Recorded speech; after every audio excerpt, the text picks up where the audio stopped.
రాష్ట్ర స్థాయిలోనైనా జాతీయ స్థాయిలోనైనా ర్యాంకుల్లో నంబర్ 1 నారాయణ. మీ పిల్లల ఉజ్వల భవిష్యత్తుకు నారాయణనే ఎంచుకోండి. ప్రజలందరికీ నూతన సంవత్సర మరియు సంక్రాంతి శుభాకాంక్షలు. ఇట్లు నారాయణ విద్యా సంస్థలు.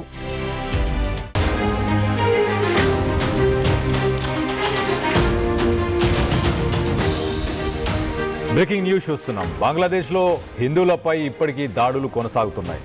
ఇటు షరియత్పూర్ జిల్లాలో మరొక హిందువుపై దాడి చేశారు. ఇటు కకోన్ చంద్ర అని ఒక వ్యక్తిపై కత్తితో దాడి చేసి పెట్రోల్ పోసి ఒంటికి నిప్పంటించారు నిందితులు. బాధితుడు షరియత్పూర్ డాక్టర్గా పనిచేస్తున్నట్లు గుర్తించారు. తీవ్ర గాయాలతో ఢాకా ఆసుపత్రిలో ప్రస్తుతానికి చికిత్స పొందుతున్నాడు బాధితుడు. కకోన్ చంద్రపై దాడి చేసిన నిందితుల కోసం ప్రస్తుతానికి పోలీసులు గాలిస్తున్నారు.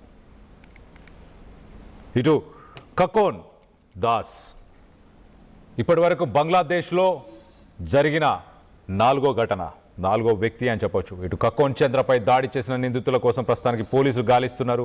ఇప్పటి వరకు బంగ్లాదేశ్లో ఇది 4వ ఘటన. హిందువులపై వరుస దాడులతో ఇటు యూనుస్ ప్రభుత్వంపై తీవ్ర వ్యతిరేకత వస్తుంది.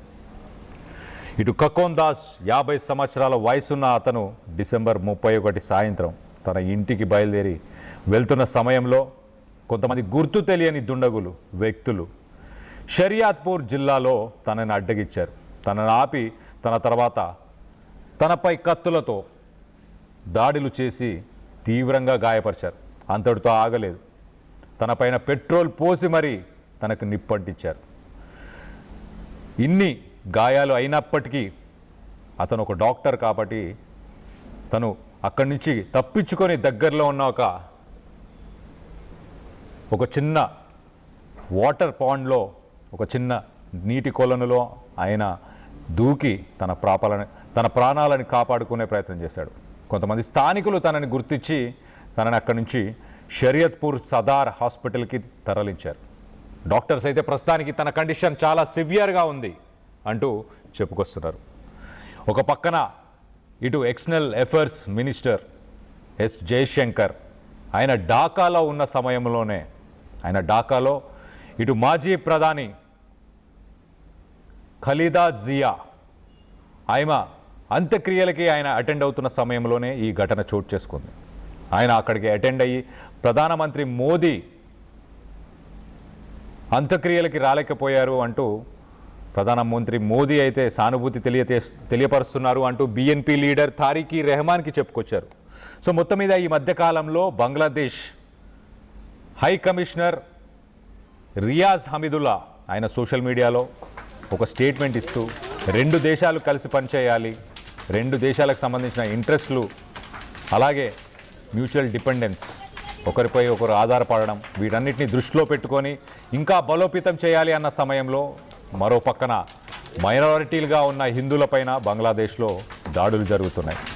ఇటు షరీఫ్ ఉస్మాన్ హాదీ చనిపోయిన తర్వాత ఇలా ఎన్నో దాడులు హిందువులకు సంబంధించిన ఇళ్ళని, హిందువులకు సంబంధించిన షాపులని, హిందువులకు సంబంధించిన బిజినెస్లు ఇలా ఎవరిని అయినా హిందువులనే టార్గెట్ చేసుకుంటూ మైమేన్-సింగ్ అనే ఒక జిల్లాలో ఎక్కువ చోటు చేసుకుంటున్నాయి. మైమేన్-సింగ్లో ఒక 2-3 రోజుల కిందనే ఇటు దీపు చంద్ర దాస్ ఆయనని చావగొట్టారు ఒక గుర్తు తెలియని దుండగులు.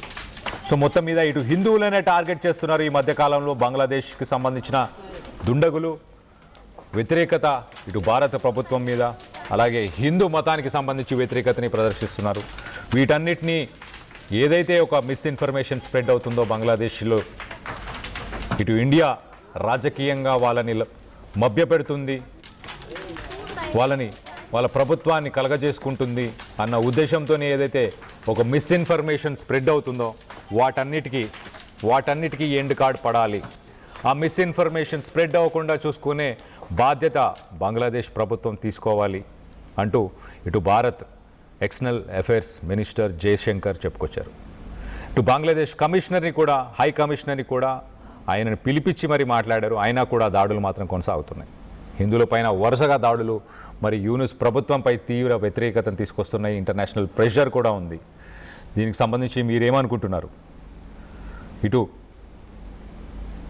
2900 సంఘటనలు అటాక్స్ హిందువులపైన బంగ్లాదేశ్లో రికార్డ్ అని చెప్పొచ్చు ఒక రకంగా. ఈ ఇంటరిమ్ గవర్నమెంట్ వచ్చిన తర్వాత 2900 ఇన్సిడెంట్స్ మనం విజువల్స్లో చూస్తున్నాం. ఇళ్ళని కాల్ చేస్తున్నారు, అక్కడ ఉన్న షాపులను కాల్ చేస్తున్నారు. హిందువులు కనిపిస్తే అడ్డగించి ఆపి వాళ్ళని దాడి చేసి వాళ్ళని చంపి, వాళ్ళని చంపడమే కాదు వాళ్ళ మీద పెట్రోల్ పోసి మరి వాళ్ళని నిప్పంటించి మరి ఇంత దారుణానికి పాల్పడుతున్నారు. ఈ వ్యతిరేకత ప్రభుత్వం మీద ఎందుకు లేదు? వాళ్ళ ఆర్థిక పరిస్థితుల మీద, వీటన్నిటి మీద ఆలోచించట్లేదు బంగ్లాదేశ్లో ఉన్న ప్రజలు.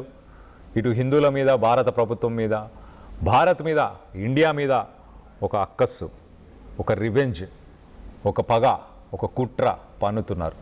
దీనికి సంబంధించి మీరేమనుకుంటున్నారు? మీ అభిప్రాయాలని కింద కామెంట్ రూపంలో తెలియపరచండి. హిందువులపైన జరుగుతున్న ఇలాంటి చర్యలని వెంటనే ఇటు బంగ్లాదేశ్ ప్రభుత్వం ఆపాలి. ఖచ్చితంగా దీన్ని ఇంకా భారత ప్రభుత్వం ప్రెషరైజ్ చేయాలి. ఒక్కసారి ఎలాంటి మారణ హోమం జరుగుతుందనేది ఆ విజువల్స్లో చూసే ప్రయత్నం చేద్దాం.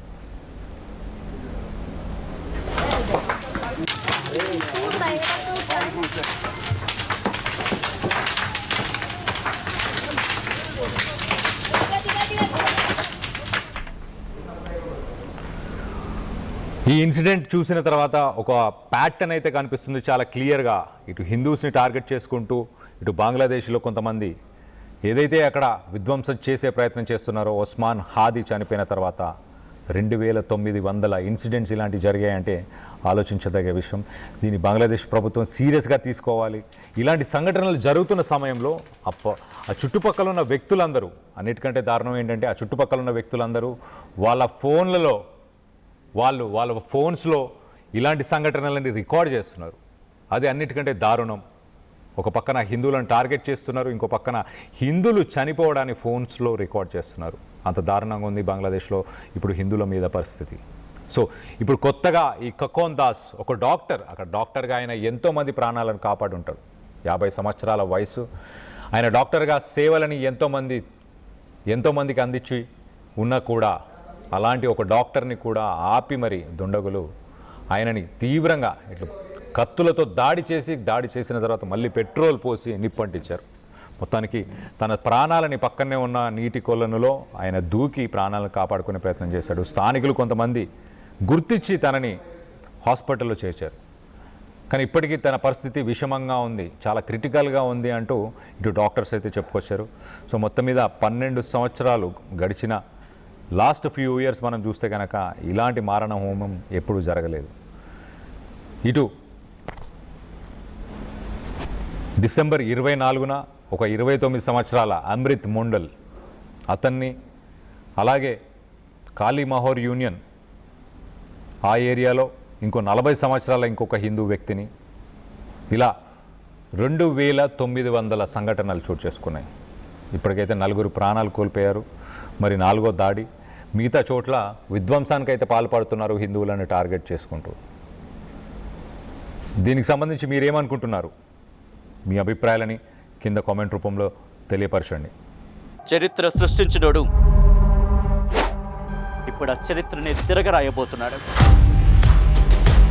అబద్ధాల గోడల్ని బద్దలు కొట్టి నిజాలను రాగా మీ ముందుంచబోతున్నాడు. నిజమైన వార్తల కోసం వెంటనే డౌన్లోడ్ చేసుకోండి రా యాప్ని.